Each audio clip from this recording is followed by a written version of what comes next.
वादग्रस्त विधान कृती अजिबात खपवून घेतली जाणार नाही। ही अखेरची संधी। मुख्यमंत्र्यांनी घेतला मंत्र्यांचा क्लास। फडणवीसांकडून नाराजी व्यक्त।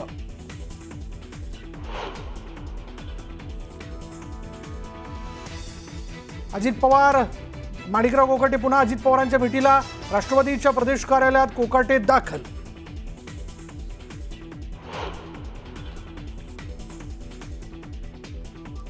कृषी मंत्री कोकाटेंचा राजीनामा नाही, सूत्रांची माहिती। तर यापुढे बोलताना आणि वागताना काळजी घेईन। वादग्रस्त विधानांमुळे वादात सापडलेल्या कोकाटेंची अजित पवारांसमोर दिलगिरी।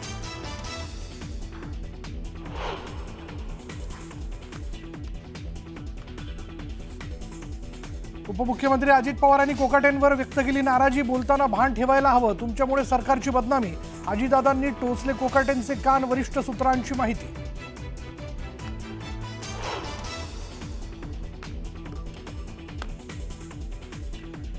प्रांजल खेवलकरला मुख्य आरोपी करण्याचं कारण काय? खडसे कुटुंबियांच्या बदनामीचा हा डाव, खडसेंचा आरोप। तर पोलीस आयुक्तांनी आरोप फेटाळले।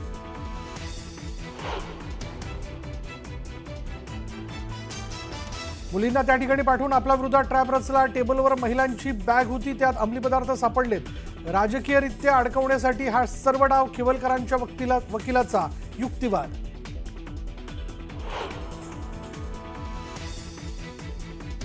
आमदार अनिल परबांनी घेतली मुख्यमंत्र्यांची भेट। गृहराज्यमंत्र्यांच्या आईच्या नावे डान्सबार, याचे पुरावे मुख्यमंत्र्यांना दिले। योगेश कदमांचा राजीनामा घेण्याची परबांची मागणी।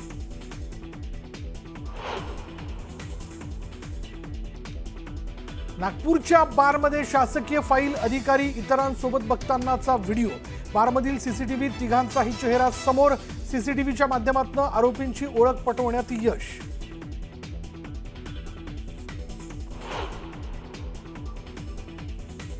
लोकसभेत पुन्हा खासदार वर्षा गायकवाड भाजपच्या निशिकांत दुबेंना भिडल्या।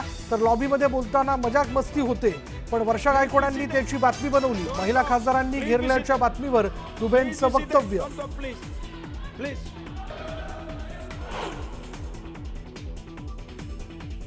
ऑपरेशन महादेवमध्ये 3 दहशतवाद्यांना कंठस्नान। सुलेमान, अफगाण आणि जिब्रानला ठार मारण्यात जवानांना यश। केंद्रीय गृहमंत्री अमित शहांची संसदेत मोठी बातमी।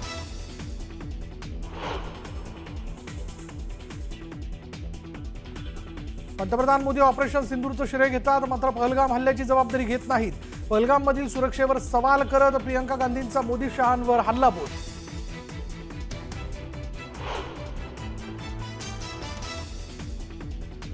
संभाजीनगरमधील सय्यदपुरात पूल वाहून गेल्यानं गर्भवतीची हेळसांड। प्रसूतीसाठी आणि प्रसूतीनंतरही बाळंतिणीला गुडघाभर पाण्यातून मार्ग काढण्याची वेळ।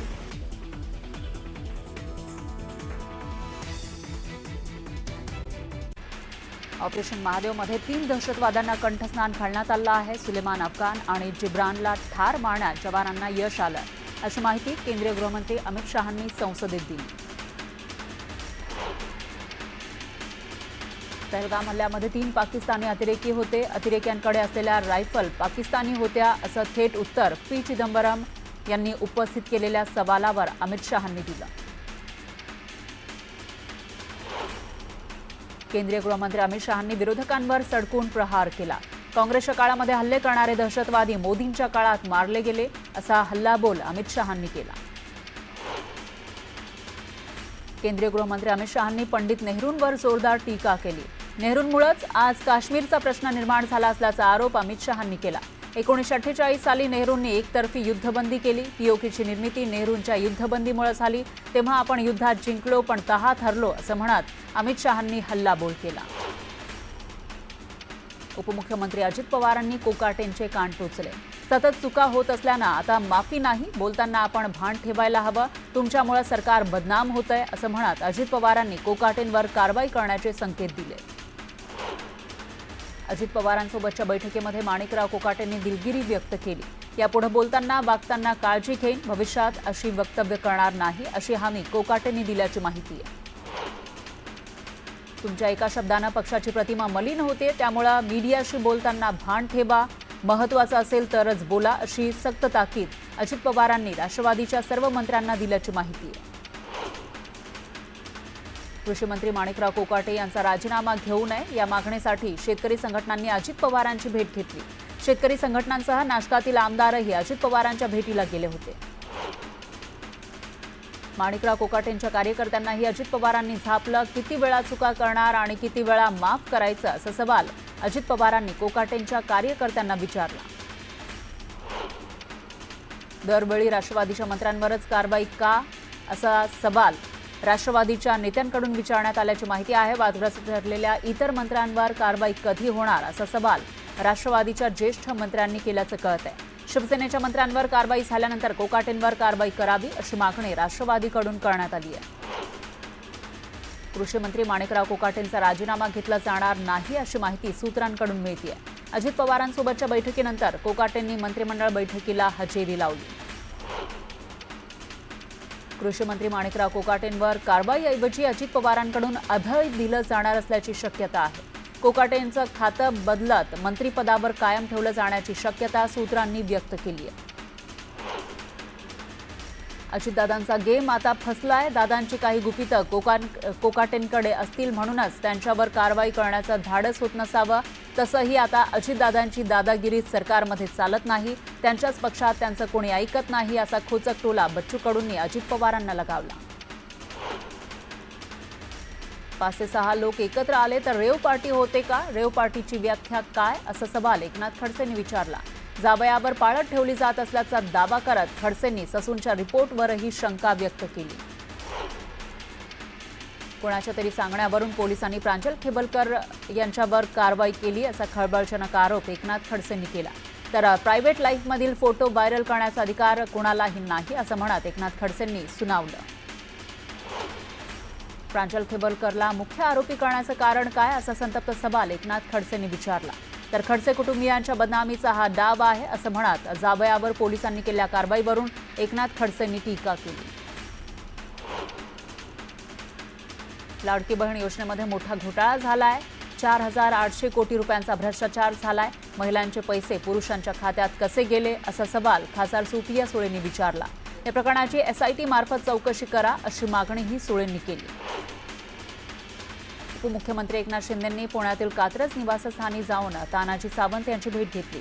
काही दिवसांपूर्वी सावंत यांच्यावर एन्जिओप्लास्टी झाली होती. तसंच एकनाथ शिंदेंच्या भेटीनंतर सावंतांची मंत्रिपदाबाबत असलेली नाराजी दूर झाल्याचं कळत आहे. रायगड जिल्ह्यामध्ये राष्ट्रवादी काँग्रेसनं शिवसेना शिंदे गटाला मोठा धक्का दिलाय.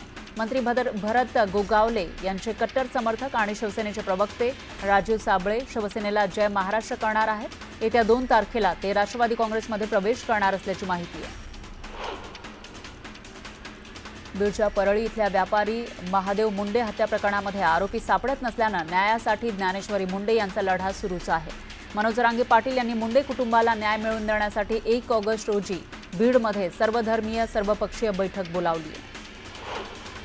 भाजप आणि शिवसेना पक्षामध्ये धडगाव पंचायत समितीच्या नूतन इमारतीच्या भूमिपूजन सोहळ्यावरून श्रेयवादाची लढाई पाहायला मिळते. या एकाच इमारतीच्या भूमिपूजनाचे चक्क 2 कार्यक्रम संपन्न झाले. त्यामुळे सत्ताधारी पक्षांमध्येच यावरून श्रेयवाद रंगल्याचं दिसून येते. वाशिमच्या PM श्री केंद्रीय विद्यालयाच्या नूतन इमारतीचं उद्घाटन करण्यात आलं. केंद्रीय शिक्षण मंत्री धर्मेंद्र प्रधान यांच्या हस्ते दूरदृश्य प्रणालीद्वारे हे उद्घाटन करण्यात आलं. जळगाव पालिकेच्या इमारतीमधील लिफ्ट अचानक बंद पडली. या लिफ्टमध्ये 6 नागरिक तब्बल 20 मिनिटांसाठी अडकले होते. त्यामुळे मोठा गोंधळ झाला. यावेळी सुरक्षा रक्षकांनी अर्धवट लिफ्टचा दरवाजा उघडून नागरिकांना बाहेर काढलं. भीमाशंकरमध्ये भाविकांच्या गर्दीचा उद्रेक झाल्याचं पाहायला मिळतंय. तासनतास गर्दीमध्ये उभे राहून कंटाळलेल्या भक्तांनी थेट VIP दर्शन रांगेतील गेट तोडून मंदिरात प्रवेश केला.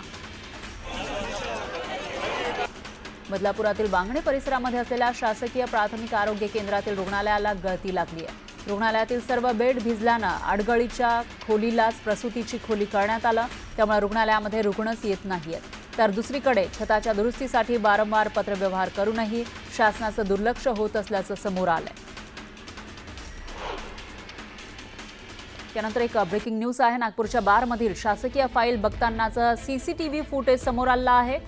सार्वजनिक बांधकाम विभागाच्या अधिकाऱ्याचा नवा व्हिडिओ आता समोर आला आहे। नागपूरच्या बारमध्ये शासकीय फाईल बघतानाचा हा नवा व्हिडिओ आहे। मनीष नगरमधील कीर्ती बारमध्ये रविवारी सार्वजनिक बांधकाम विभागाचा अधिकारी इतरांसोबत फाईल पाहत असतानाचा हा व्हिडिओ सोशल मीडियावर व्हायरल झाला होता। या घटनेचं सीसीटीव्ही फुटेज समोर आलंय, तर सीसीटीव्हीच्या माध्यमातून आरोपींची ओळख पटवण्यात यश आल्याची माहिती आहे। आणि याविषयी अधिक माहितीसाठी आपले प्रतिनिधी उदय तिमांडे हे थेट नागपूरमधून आपल्यासोबत जोडले गेले आहेत। उदय, काय सांगाल? शासकीय फाईल बघतानाचा हा व्हिडिओ आहे, सीसीटीव्ही मध्ये नेमकं काय दिसतंय आणि आता यावरून काय कारवाई केली जाणार आहे? फरा, या सगळ्या प्रकरणातला एक व्हिडिओ जो आहे तो सोशल मीडियावर व्हायरल झाला होता। त्यानंतर एकच खळबळ जी आहे ती उडाली होती, कारण रविवारच्या दिवशी जी आहे ती शासकीय फाईल जी आहे ते काही लोक बारमध्ये बसून पाहत असल्याचा हा व्हिडिओ होता आणि यानंतर याची गंभीर दखल जी आहे ती प्रशासनाकडून घेण्यात आली होती। आता या सगळ्या घटनेचा पुन्हा एक सीसीटीव्ही जो आहे तो समोर आलेला नागपूरच्या मनीष नगर परिसरातल्या कीर्ती बारमधला हा व्हिडिओ असून या व्हिडिओमध्ये स्पष्ट दिसत आहे तिघं लोक जे आहेत ती ही फाईल पाहत आहे। यातला एक जो आहे तो सार्वजनिक बांधकाम विभागाचा अधिकारी असल्याची माहिती समोर आलेली आहे। गडचिरोलीमधल्या चामोर्शी तालुक्यातला डेप्टी अभियंता हा असून त्याचा एक मित्र आणि एक कंत्राटदाराचा माणूस असे तिघ जण जे आहेत ते फाईल हाताळत असल्याचं या दृश्यामध्ये आपल्याला पाहायला मिळत आहे। या प्रकरणामध्ये ज्यावेळी तपास करण्यात आला त्यावेळी या आरोपीने म्हणजे त्या डेप्टी इंजिनियरनी या सगळ्या झालेल्या प्रकाराची कबुली देखील दिलेली आहे आणि त्याच्यावर आता शासकीय नियमानुसार कारवाई होण्याची देखील शक्यता व्यक्त केली जात आहे। आतापर्यंत जो व्हिडिओ होता त्या व्हिडिओमध्ये हे नेमके अधिकारी कोण हे स्पष्ट होत नव्हतं, मात्र आता या सगळ्या प्रकरणाचा हा सीसीटीव्ही समोर आलेला आहे आणि या सीसीटीव्ही मध्ये स्पष्टपणे हे तिन्ही व्यक्ती ती शासकीय फाईल बारमध्ये हाताळत असल्याचं समोर आलेलं। त्यामुळे हे अत्यंत गंभीर प्रकरण आहे। त्यातलं गडचिरोली जिल्ह्यातली फाईल नागपूरमध्ये आणून एका बारमध्ये सुट्टीच्या दिवशी हाताळणं, त्यावरून आता या सगळ्या प्रकरणाची गंभीर दखल घेत या अधिकाऱ्यांवर कडक कारवाई करण्याची मागणी जी आहे ती नागरिकांकडून केली जाते। फरा, बरोबर आहे उदय।